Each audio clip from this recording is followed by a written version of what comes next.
Hello friends, I am Ajit. Today I am discussing the topic thyristor triggering. Now, what is triggering? Triggering is any method which is used to turn on a thyristor. So, any method which is used to turn on a thyristor is called triggering. So, starting with the methods.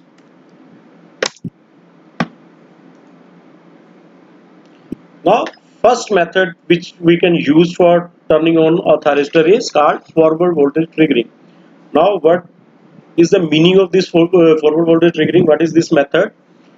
If we forward bias SCR, means we connect positive supply to anode of the SCR and negative to the cathode of the SCR, then what happens? The junction J1 gets forward bias. Junction J1 gets forward bias. We have discussed these things in our previous lecture basically. So, and junction J2 is reverse biased and junction J3 is forward biased. So, due to this existence of reverse bias junction J2, this SCR does not conduct. It only allows the leakage current, very small leakage current, to flow through it.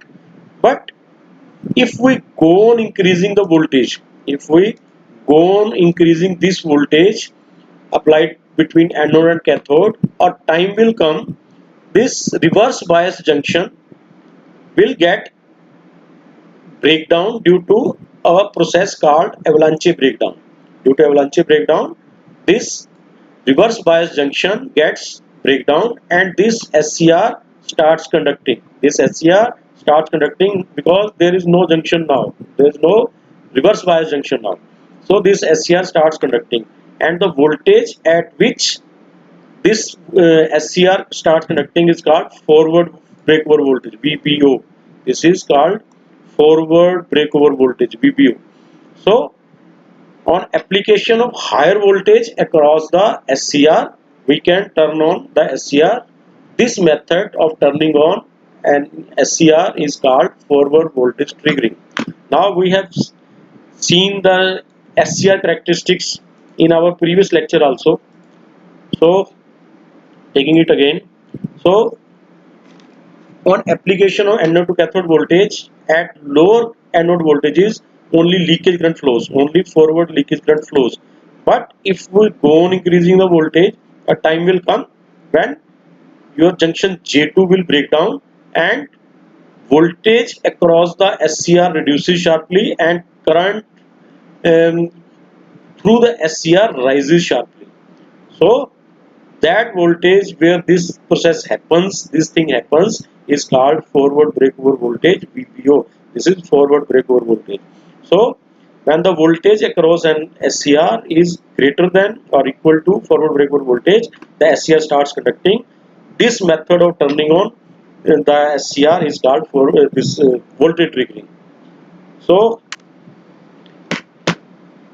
this method is generally not used because it requires high voltage to turn on the SCR.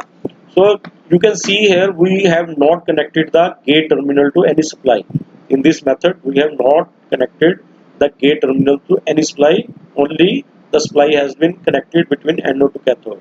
But this method requires high voltage to trigger high voltage to turn on the SCR. So this method is generally not used. So we are moving forward.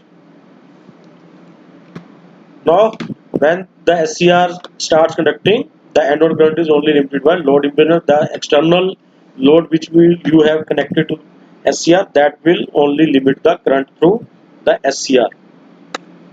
Now, next is gate triggering. Now, what is gate triggering? In earlier method, that is voltage triggering method, we use the anode to cathode voltage to turn on the SCR. We use the anode voltage to turn on the SCR. So we had to increase the voltage up till forward breakover voltage. But if we want to turn on the SCR at lower anode voltages, we use the gate current. We have already discussed this turning on the SCR through gate current in our previous lecture also, but I am repeating just short of that. On application of this gate current, when we forward bias this gate to cathode junction, this N region, this N layer near to cathode emits large number of electrons. It emits large number of electrons. So when these charge carriers reach the reverse bias junction J2, it the depletion layer, the width of depletion layer reduces. The width of depletion layer reduces. Sorry. So a time will come when this reverse bias junction will break down and it will start conducting due to availability of large number of charge carriers which reach the reverse bias junction. This width of depletion layer decreases and it starts conducting.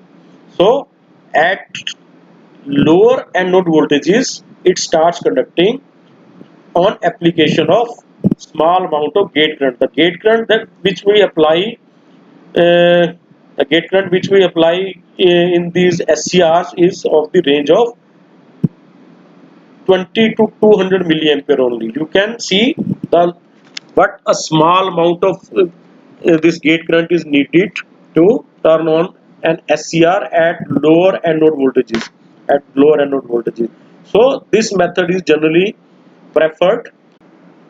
Now in these characteristics also you can see that earlier when this gate current was zero,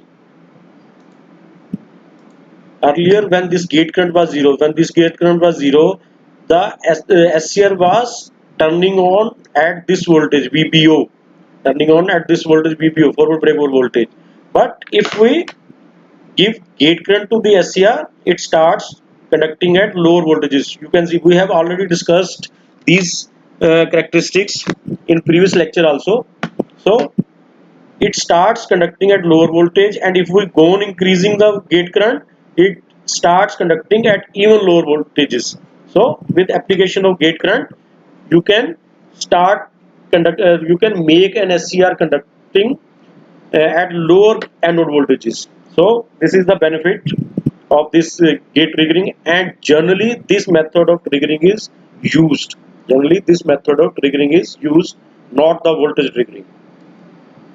So it is a simple and reliable method, efficient method. So these things we have already discussed. The typical gate current is 20 to 200 milliamperes. The typical gate current is 20. So at very low gate currents, at very small amount of gate currents, we can make an SCR to conduct.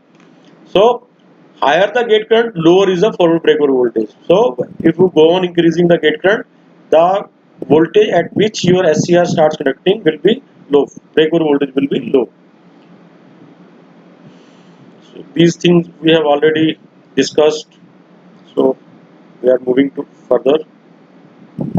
Now the main thing in this is the gate current. If gate current is removed, the anode to cathode current remains unaffected.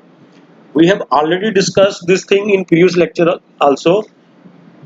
Once your SCR starts conducting, if you make the gate current zero after conduction of SCR, it does not affect the working of SCR. It will go on working in conduction mode. It will go on working in conduction mode. It will behave like a closed switch. Even if you have reduced the gate current to zero. Once your SCR starts conducting, you can make the gate current zero. It will remain in conduction mode. The SCR will remain in conduction mode. Now next is dV by dt triggering. dV by dt triggering means rate of change of voltage with respect to time. Now the fundamental behind this dV by dt triggering is this reverse bias junction. This reverse bias junction has this depletion layer, and in this depletion layer there are charges at the middle, near the middle of this depletion layer.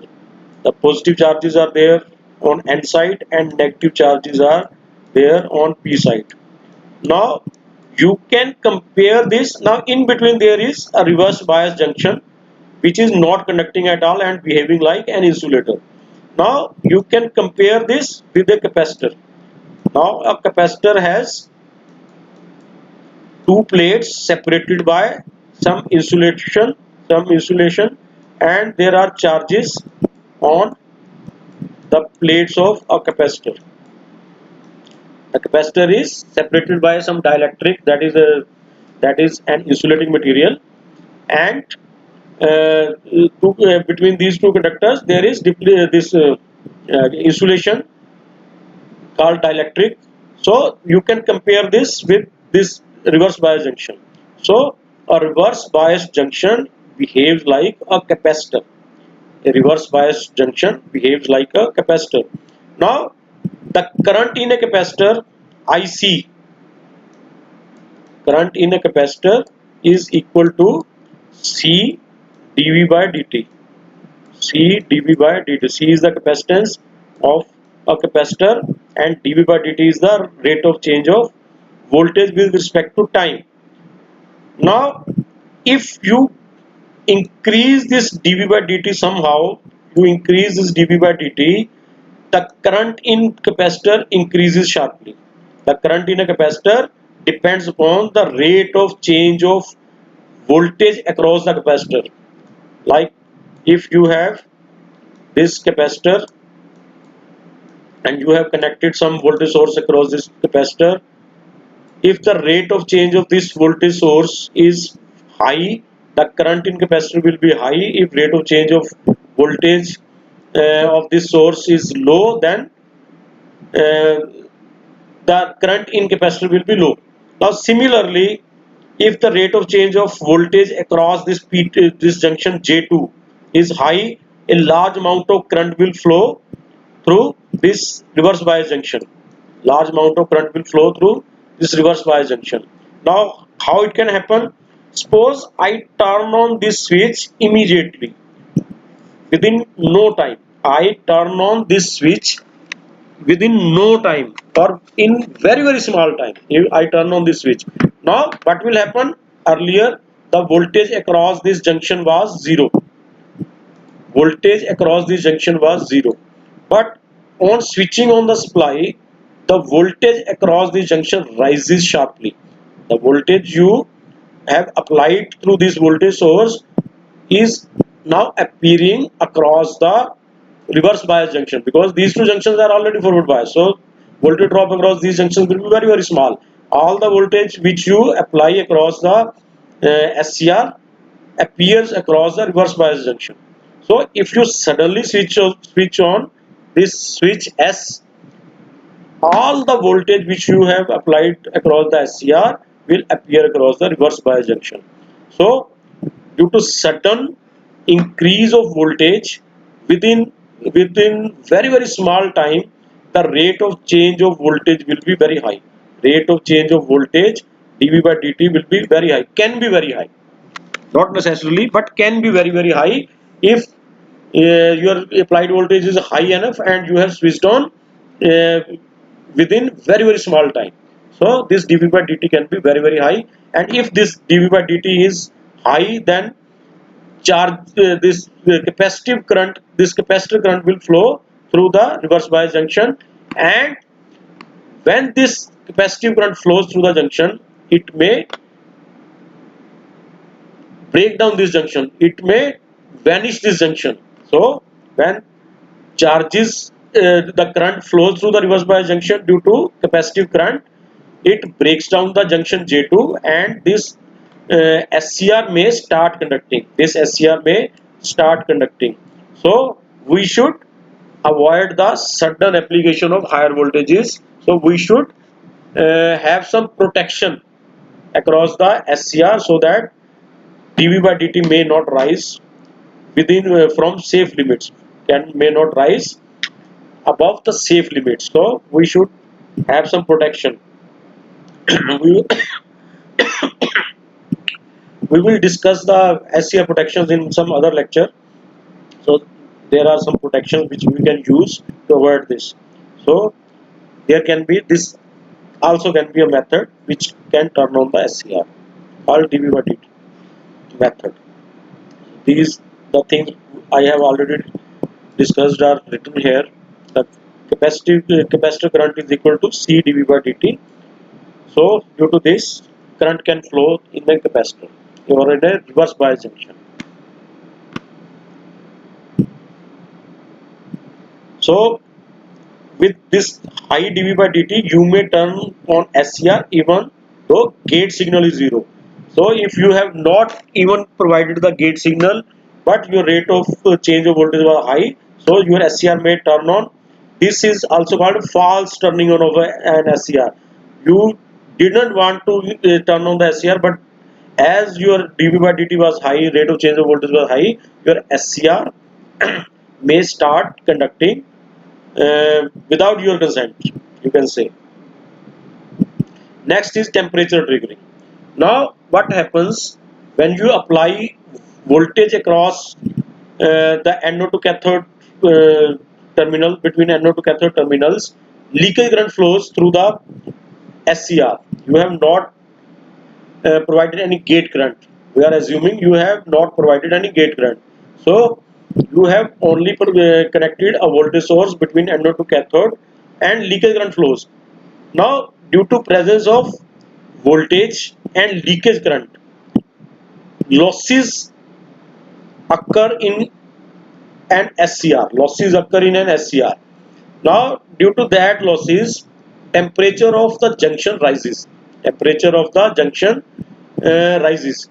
Now due to increase in temperature of the junction, many electrons get the thermal energy, and they may break their covalent bond and jump from valence band to conduction band. Some of the electrons may get the enough amount of this thermal energy, and they can break their covalent bond and jump from valence band to conduction band, and they may take part in the conduction of current. So due to, now what happens, now charge carriers have increased. Now due to increase in charge carriers, more leakage current flows, because now charge carriers have increased, availability of charge carriers have increased. Due to that, more leakage current flows through the SCR, reverse bias junction J2. More leakage current flows. Now due to increase in the leakage current, temperature increases further. Temperature increases further. Now due to increase in temperature, more charge carriers are generated, and due to more charge carriers, the temperature of the junction increases. So this is a cumulative process. This is a cumulative process. Your temperature increases, charge carriers increase, charge carriers increases, your temperature increases, temperature increases, then your charge carrier increases. So it is a cycle. So it is a cumulative process. So what it can do, due to large amount of leakage current, due to availability of large amount of these charge carriers, your reverse bias junction may get breakdown, and it may start conducting. So this is called temperature triggering. Due to rise in temperature, your junction J2, which was reverse bias, that can break down, and your SCR may start conducting. Due to increase in temperature, depletion layer of the J2 junction, reverse bias J2 junction decreases, and it may start conducting. So this method is called temperature triggering. So this is a cumulative process. So due to this, your SCR start conducting. This is called temperature triggering. So we should avoid rise of temperature, excess rise of temperature in SCRs. Otherwise, your SCR may start conducting. It may turn on without your consent. So we should make sure that the temperature of SCR doesn't rise beyond safe limits. Next is light triggering. Now you know light is also an energy, and in light triggering enabled SCRs, they are called LASCR, light activated SCRs. Light activated SCR, LASCRs, they are called.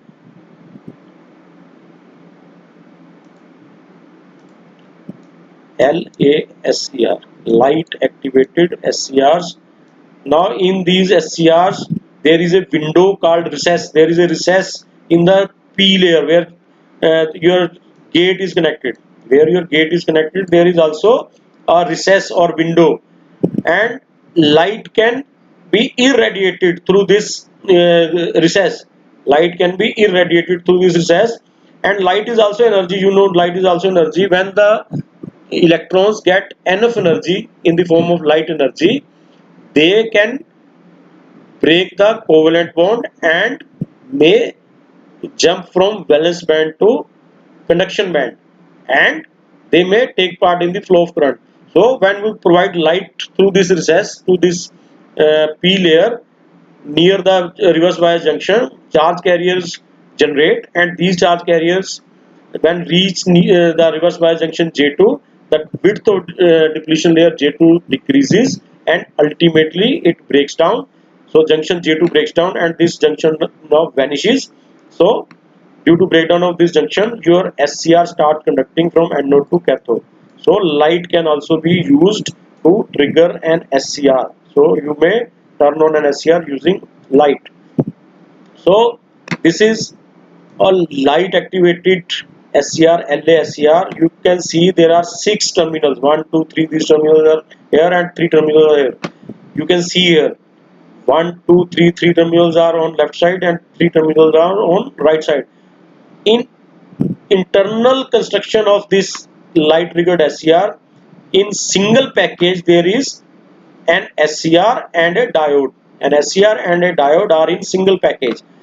Now anode, cathode and gate terminals are connected here at terminal 4, 5, 6 of this package, and the anode and cathode of LED are provided here. Anode and cathode of LED are provided here. So when you want to trigger an SCR, you just give supply to this LED. You just give supply to this LED. So this LED will emit light. This LED will emit light, and this light reaches the recess of this SCR, and it will start conducting. So there will not be any electrical connection. You can see that there is no electrical connection between these two. Only optical connection is there. Optical connection. Only light is used to turn on the SCR. Only light is being used to turn on the SCR. So these can be used where you want it these two circuits should remain isolated electrically. This light activated SCR can be used where you want two electrical circuits should remain isolated from each other. So these will be connected through optical connection only. But there is gate, but the gate is also provided. If you want to use the gate, you can use the gate also. But if you want to avoid using gate, you can use this diode, this LED to turn on the SCR. So this method which uses light energy to turn on the SCR is called light triggering. So uh, all things are written here which I have discussed earlier.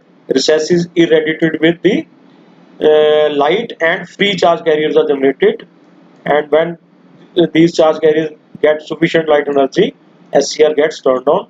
So these are called light activated SCRs or LASCRs.